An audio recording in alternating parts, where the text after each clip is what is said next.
Posted by Mysterious Ruin. I, 27F, ran from my abusive ex when I was 4 months pregnant. I moved to a different state, legally changed my name, and didn't name my child the name we had agreed on. He didn't know my social security number or my ID number. The only way he could track me down was by my name, but that was long gone. I had to sign into domestic violence safe haven shelters to get my own place and find a job. I've built a great life for me and my child. I had been planning to run from him for a little over a year because it felt like my only way out. He would always find me and drag me back. He made it seem like if I didn't take my depression meds, I would act out and try to harm myself. The police ended up believing him and became of no help. They brushed off all 4 of my domestic violence calls as simple disagreements. I had saved up just a little over $10,000 in a bank account my mom had set up to help me get away and come to her, so he wouldn't find out how much money I really had. My dad helped mostly by contributing much more than I could. He would get suspicious and ask where all my money was going, and I would pass it off as bills. In my new town, I'd made very few people aware of my situation, just those who could help if something were to happen. These past 2 months, I've been watched by someone unknown. He's always wearing a baseball cap and sunglasses, but I could swear on my life it's my ex. I've ended up leaving work a few times due to panic attacks after seeing the guy. He never interacts with me, only with my coworkers. He waits until I'm out of earshot to place an order and gives different names each time. My coworkers have found it strange because he comes in almost every other week for a week straight, using different names. After this, I went to the police station to speak to one of the people I've made friends with, who was aware of my situation. He said he would have patrol officers drive by my house and keep a lookout. I've never seen him around my house or driving by it. I started receiving letters in the mail, which I believe are from him. No one signs them with a name, and the envelope only has my old name and my new address. The letters consist of messages saying, "I love you and I miss you," but they never detail who is writing them. I took them to the police station to show my friend there. He told me I should find another place to stay for a while and file for a restraining order. I made a fake account and messaged one of my old friends. They said they were glad to hear from me, that they were happy I'm okay, and that he's been trying to report us as missing, which I already knew. They also said that he's still working his old job, but he goes on week-long trips, and nobody knows where he's going. What's keeping us from becoming a missing persons case is my mom. The police contacted her, and she told them everything. She showed them proof that I am, in fact, alive and doing well. She explained why I ran but refused to disclose my location. They eventually contacted me to confirm my mom's story. After all this time, the police finally believed me. They asked if I wanted to come back to file charges or a restraining order. I told them no, that I want to stay where I am and keep as far away from him as possible. Yesterday, I missed my mailman, and he left a slip indicating I need to sign for a letter. I haven't ordered or requested anything that would require a signature. I'm not on any government benefits or involved in any court cases. I reactivated the fake Facebook account and messaged my old friend again. She said she hasn't heard anything but would ask around. I kept the account active, and she messaged me early this morning. She told me there's some talk that he knows where I am and is thinking about going to court to take custody. I asked if I would receive something like that via mail and if I'd have to sign for it. She said she wasn't sure and advised me to ask the post office. I left the letter at the post office all day yesterday instead of calling or picking it up. I don't think I want to retrieve it. I don't want to face the possibility that he's found me. I don't want to go back to that town. I don't want to go back to my old life. I don't want to relive the nightmare I finally escaped. I don't know what to do at this point. Edit.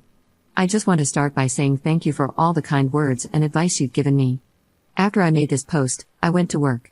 When I arrived, they told me a guy had come in looking for me, and they described my ex. They kept telling him I don't work there, and if he comes back, they'll have him arrested because apparently, he threw a big fit when they said I don't work there. I was given permission to leave to seek legal help. I went to my friend, who's a cop, and he connected me with a few lawyers. I spoke to one, and he's taking my case. He filed charges for stalking, harassment, and domestic violence against him, and he also filed for a civil protection order. They issued a warrant, and the cops are combing the area to find him. They have his picture and name, and they're not going to stop until he's in custody. I sat and cried because this has been my life for the past 4, almost 5, years since I ran, years he's been trying to ruin. Where I live, they rule in favor of the mother in domestic violence cases. Apparently, since I left, he was with someone else who filed domestic violence charges against him, but the case was dropped. Edit. My lawyer made it clear that my child and I are in very real danger. He has advised me to get a gun, and if I'm not comfortable with that, to get some form of a weapon. I'm going to apply for a license to carry and get a gun. I bought bear spray, which is supposed to be stronger than pepper spray. He also helped me find a hotel to hide in until he's caught, and I'm currently taking paid vacation. I don't want to have to hide anymore or always feel at risk of being found. Update 11 days later. Here is the long-awaited update. He was caught late that night/early morning after running a stoplight on his way back home. He was processed and sat in his cell, waiting to appear in front of the judge for his domestic violence warrant, which was scheduled for that following Thursday. When he was arrested and processed, they served him the CPO. During processing, he obviously got a call and contacted his dad. His dad told him he didn't raise a woman beater and refused to bail him out. They also discovered he had another warrant issued a few days prior from back home. Apparently, the girl he was with left him while he was away and pressed domestic violence charges against him as well. I'm not sure how they'll handle the situation now that he has charges in 2 different places or how that will work. He appeared in front of the judge on Thursday, and they held him on a $100,000 bond because they considered him dangerous and an extreme flight risk. He stayed in jail until the following Tuesday, when he was released to the other police department after they were notified. He is currently up there, waiting for his bond to be set. They said it's unlikely he'll get one, and he'll likely stay there. He was made to serve 30 days in jail on his warrant from back home. The police said he probably won't be released before both trials, given the circumstances and the fact that he is considered extremely dangerous and a flight risk. They are doing their best to keep him in jail until his convictions in both cases. There is now a CPO issued against him in both places. I requested that my name be redacted from everything in case the story reaches the media. I have purchased a gun, bear spray, and other forms of protection. We have moved and are still in contact with a cop I'm friends with. For the first time in a long time, I finally feel free and like I can live without fear. Sorry for making you wait for an update. Second update 2 weeks later. I heard today that they have found witnesses to his abuse who can testify to the other girl's experience. Since this came to light, he has changed his plea to guilty in both cases. There won't be a trial for either case, just a court date for sentencing. I believe he knew he was doomed when witnesses were mentioned. He's gotten sloppy with his abuse over the last few years. I hope he rots. Third update 7 months later. He was charged with 2 counts of felony stalking, 2 counts of harassment, 2 counts of domestic violence, 2 counts of felony assault, 1 count of endangering a minor, and 1 count of resisting arrest. They hit him with everything they legally could.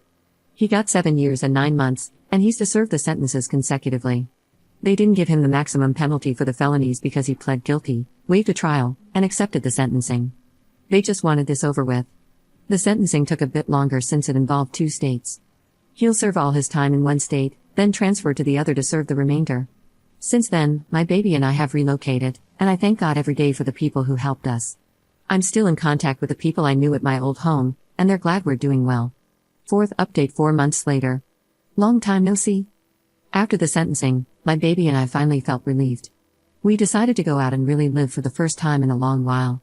We went down to Florida and visited as many beaches as we could find. We made a beeline for Disney World, and I would have spent every penny on this planet because, for the first time, we felt like we were truly living life.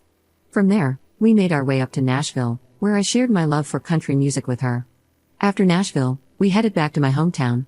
It was a lot to process, so once we arrived, we started therapy.